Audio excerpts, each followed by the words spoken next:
Mga kababayan, mukhang dito na yata matatapos ang termino ni Pangulong BBM dahil nagsalita na ang mga kasamahan ni Sergeant Orly Guteza. Ngayon pakinggan natin sila.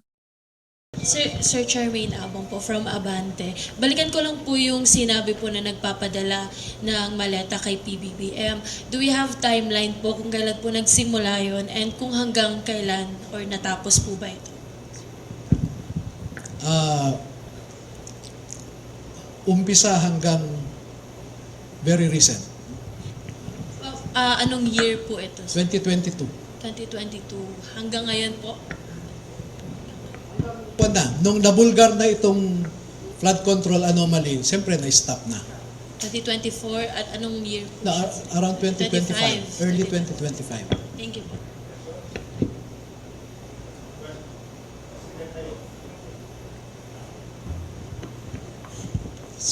Attorney, good morning po from Alternative Media, Rose po.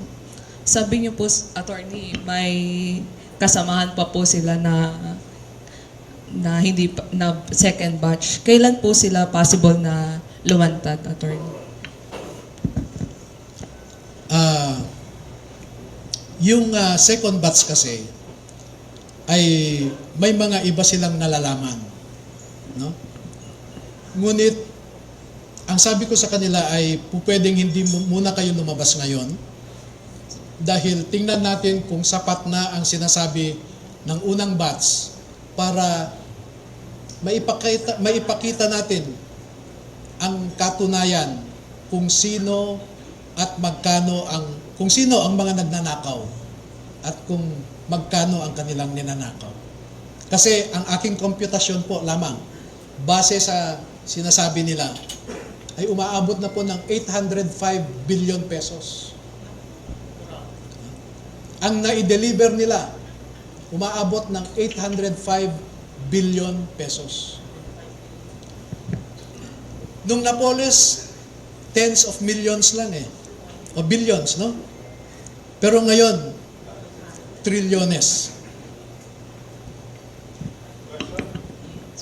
Sir, follow up lang po. Kung hindi po tayo mapapakinggan sa Ombudsman, ano pong next na hakbang natin? Sabi ko nga ay ibabahagi rin natin sa ating mga kababayan ang mga impormasyon na ito. At in a democracy, people decides. No? Kung ano sa tingin ng ating mga kababayan ang dapat gawin, ay siyang masusunod. At umaasa kami, umaasa ako, umaasa tayong lahat na sa tamang panahon ang mga kababayan natin, tayong lahat ng mga Pilipino ay gumawa ng tamang hakbang para maiangat ang ating bansa sa kumunoy na kung saan tayo nakalagmak ngayon.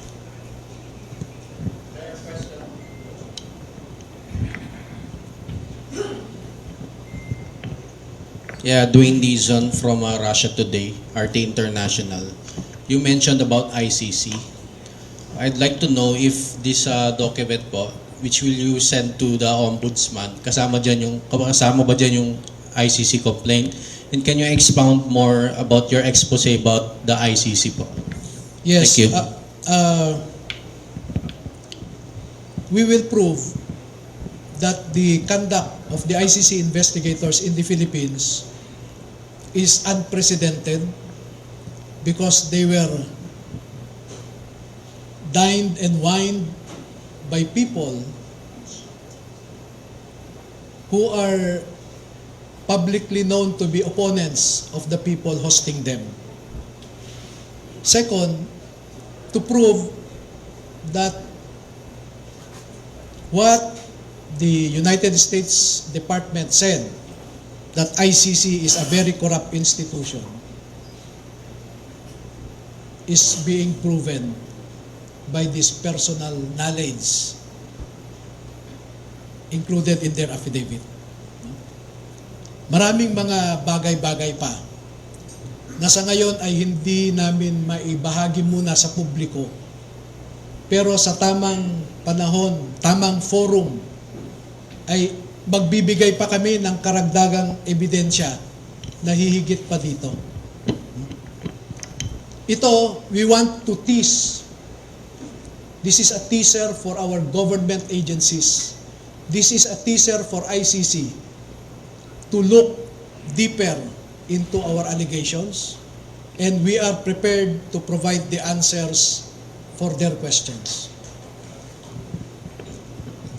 Sir, good morning. Almar Forzuelo sa SMNA po, sir. Nabanggit nyo kanina na hindi uusad yung reklamo ninyo dito sa ombudsman nga at umaasa kayo na sa next administration na bibigyan ng pansin yung mga reklamo.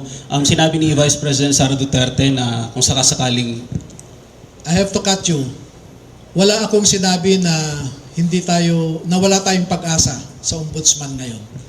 What I said was, humahawak ako sa manipis na pag-asa na gagawin ng ombudsman ang kanyang trabaho. At kung hindi naman, ay umaasa tayo na kung sino man ang susunod na administrasyon ay tingnan ito. No?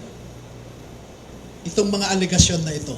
binanggit ni VP Sara na sakasakaling manalo yung kanyang katandem, ang magiging mandato ng kanyang Vice President ay hahabulin yung mga mastermind sa pagnanakaw nga ng Kabanaba. Anong masasabi mo dito, sir? Kami po naman, regardless of administration, now or the future administration, we are ready to cooperate.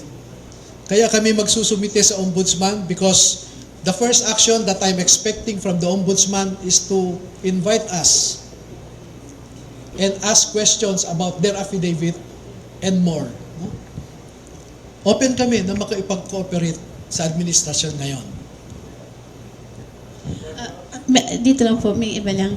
Attorney, ano po yung here po, Attorney Eden Santos from Net25 ulit. Ano po yung main objective ninyo sa paglantad ng ating mga sundalo at paghahayag ng kanilang nalalaman dito sa maanomaliyang flood control mess at iba pang korupsyon?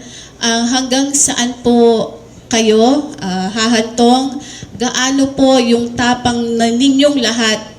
Alam naman natin yung mga salita ng katotohanan.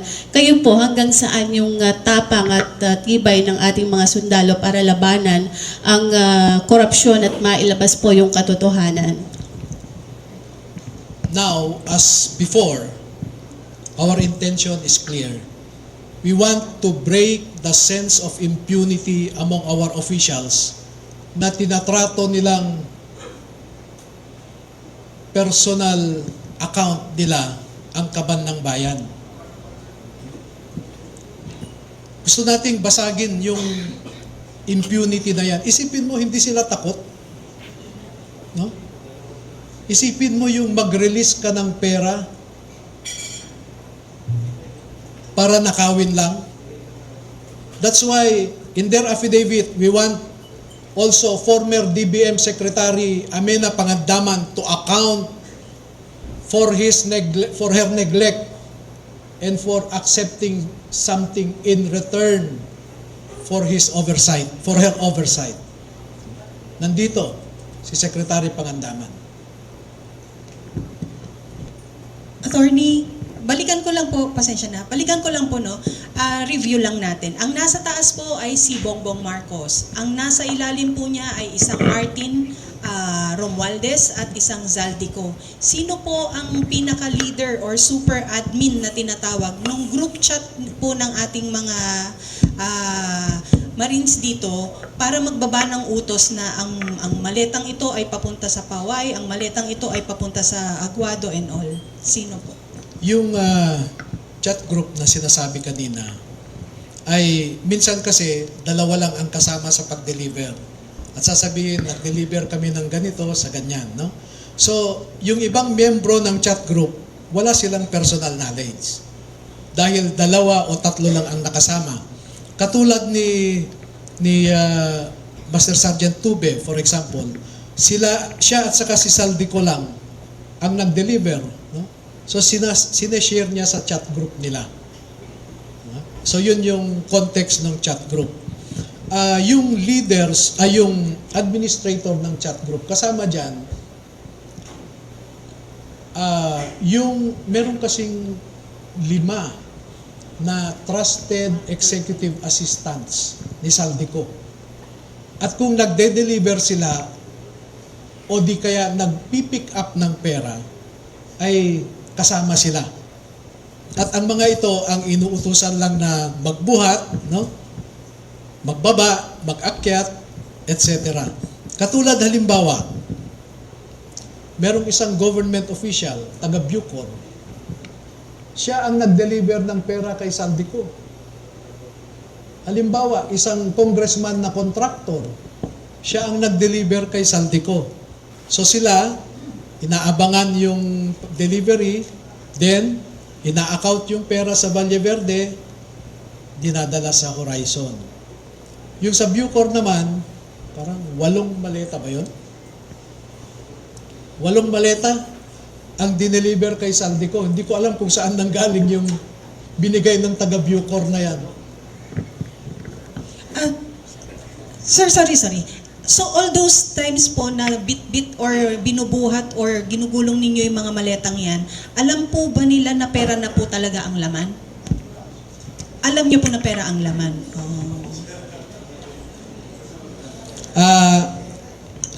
Ito po, no?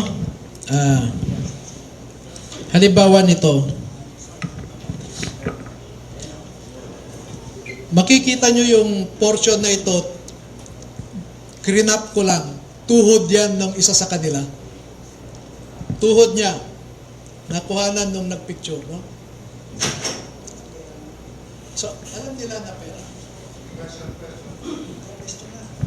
Magandang umaga sa lahat. Maraming salamat po sa inyo.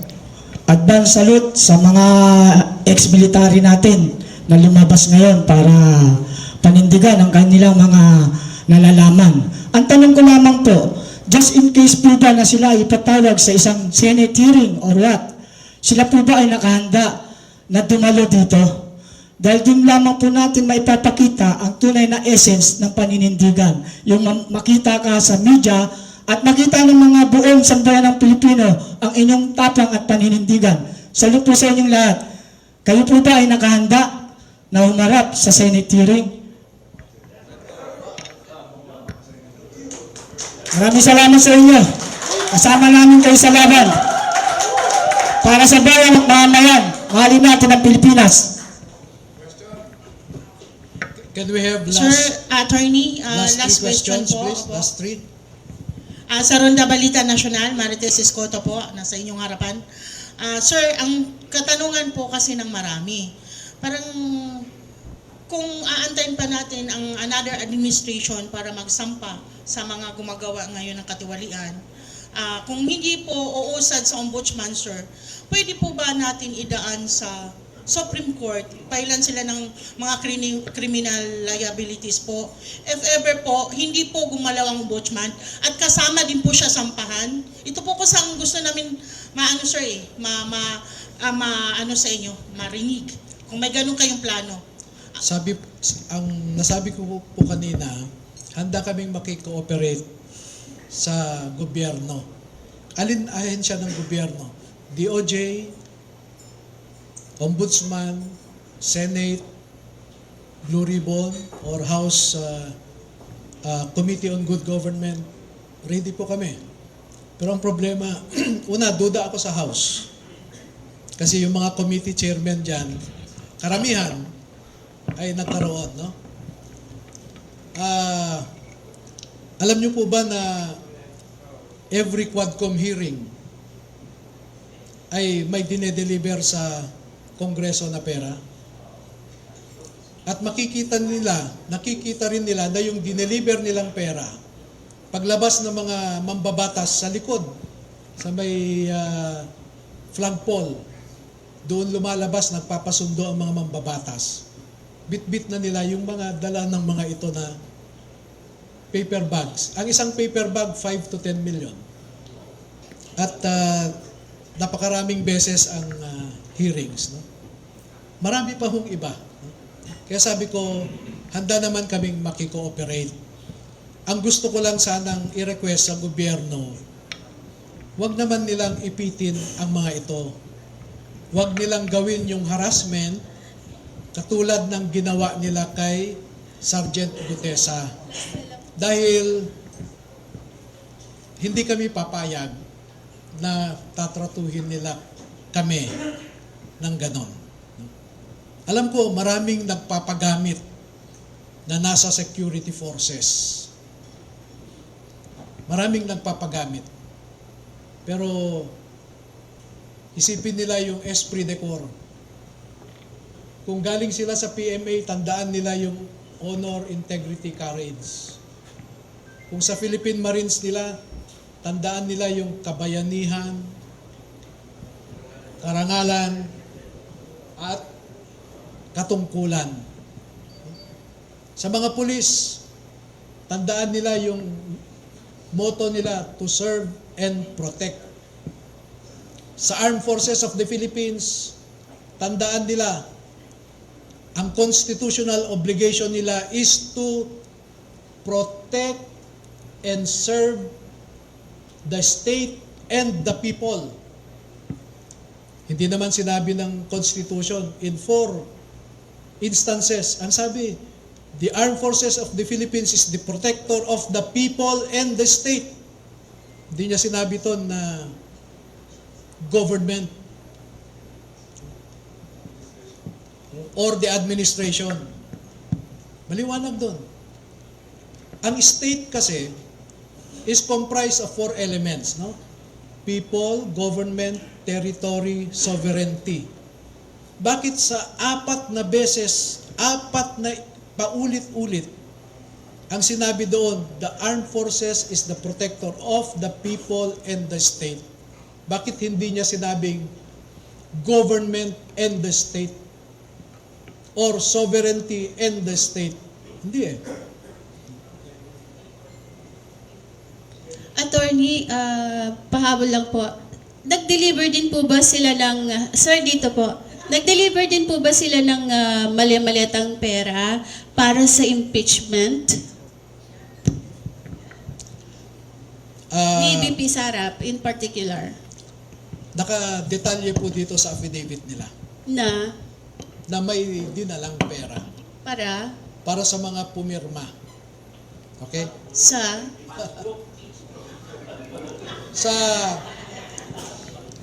Townhouse Units 8 and 9,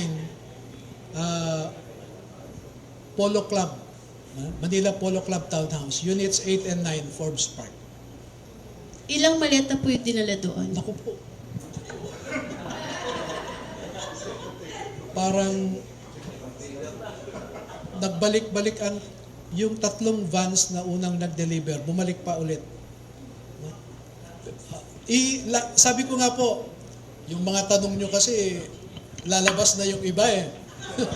So, 2 more questions please. Ako attorneys, sundutin ko lang po yung tanong ni Ma'am Eden, ano po.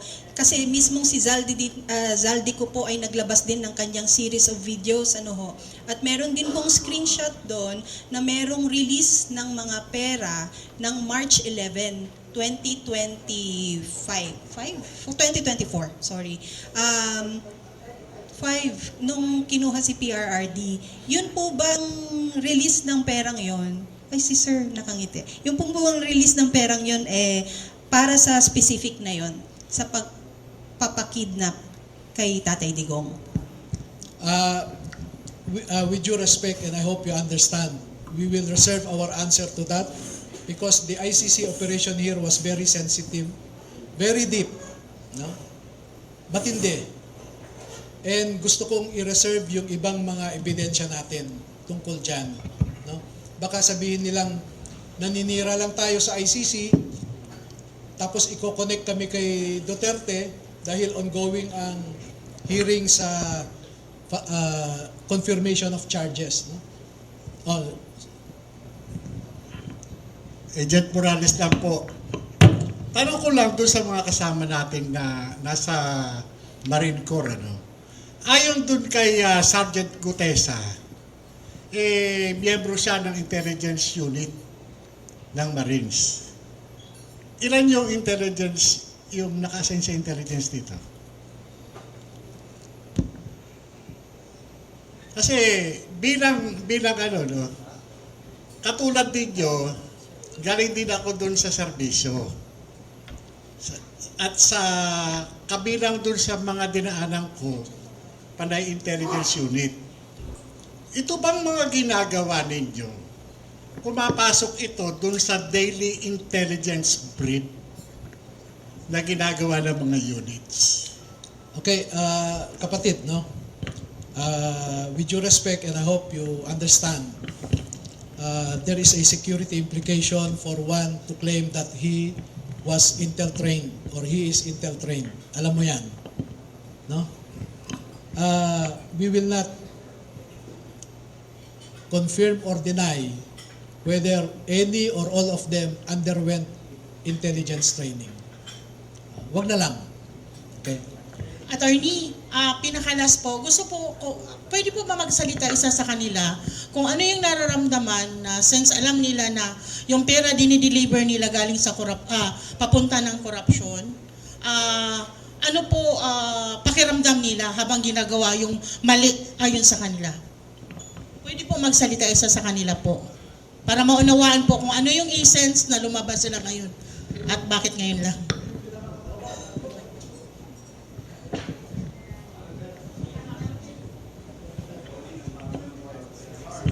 Hello. Good morning po. Ako po si Johnny Buduan. Ganito pa kasi ang nangyari sa akin. Yung mga, since nung kami ay na-assign kay Boss Saldi and family,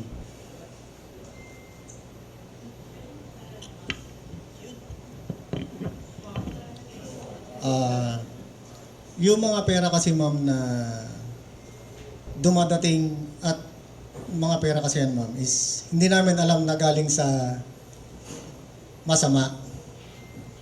Although kami ay isang empleyado lamang ni Boss Saldi and family. Kaya nung lumabas po yung issue na flood control na yan, doon namin po napagtanto na yung mga mali-malitang pera na yan naming dinideliver sa mga iba't ibang nakaupo sa ating mga gobyerno ay galing po pala sa nakaw. Pero kung alam po, nung umpisa pa lang na alam po namin yan, siguro naman bawat isa po sa amin eh hindi po tumagal po sa ganyang trabaho. Kami po ay napag-utusan lamang yan sa mga ganyan naming trabaho. Kasi parte po ng trabaho namin yan. Pakiramdam po namin ma'am ngayon na talagang napakasama bilang isang ama para sa aking mga anak na napapunod ako ngayon. Talagang napakatindi na po ang korupsyon dito sa ating bansa. Kaya pakiusap po, sana maintindihan nyo kami sa aming layunin para maibsan na po o matapos na po itong korupsyon na ginagawa ng ating gobyerno.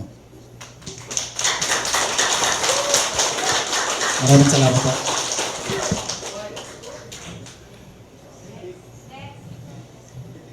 Ako po, sana ako na po ang pinakalas. Sorry po. Sana rin, isa rin po sa kanila or ilan sa kanila ang makasagot din po sana. Ano po ang malaking pagkakaiba ng administrasyon ni PRRD sa administrasyon ngayon ni Bongbong Marcos na kayo rin po ay nakapaglingkod?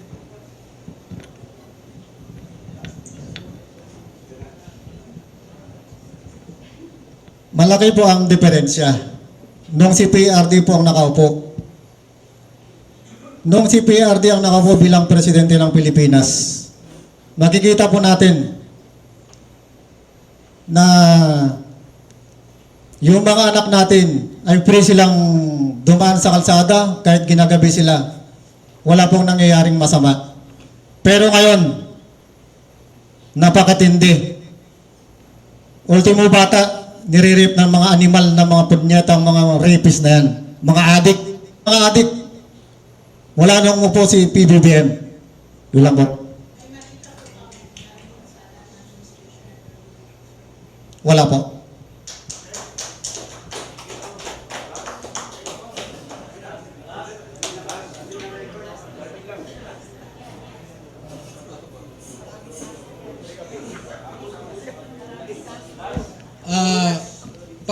huling statement na lamang po.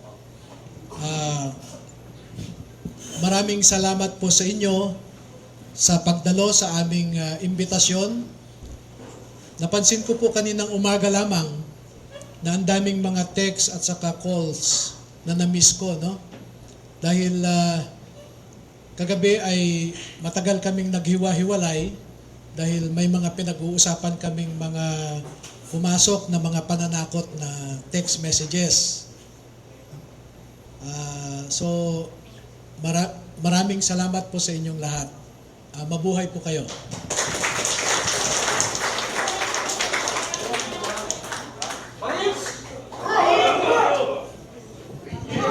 Kakanta po kayo. Papakantayin natin ang ating mga Marines. Pero kakanta po muna sila ng bayan ko. Oo, yun po ang request ng mga kasamahan ko na pagkatapos nito ay gusto nilang kantahin ang bayan. Okay, sinong mag-umpisa?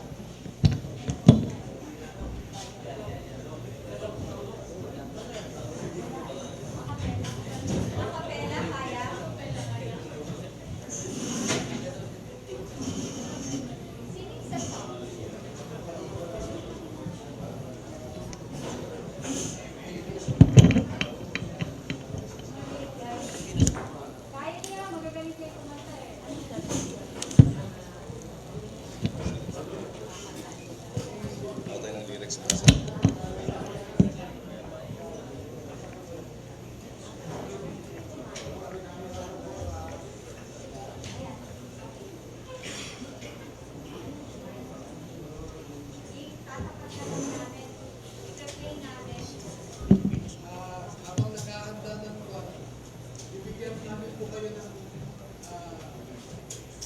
Matrix. analysis kung saan pumunta ang mga pera. Bibigyan namin po yung soft copy sa inyo. Okay, game.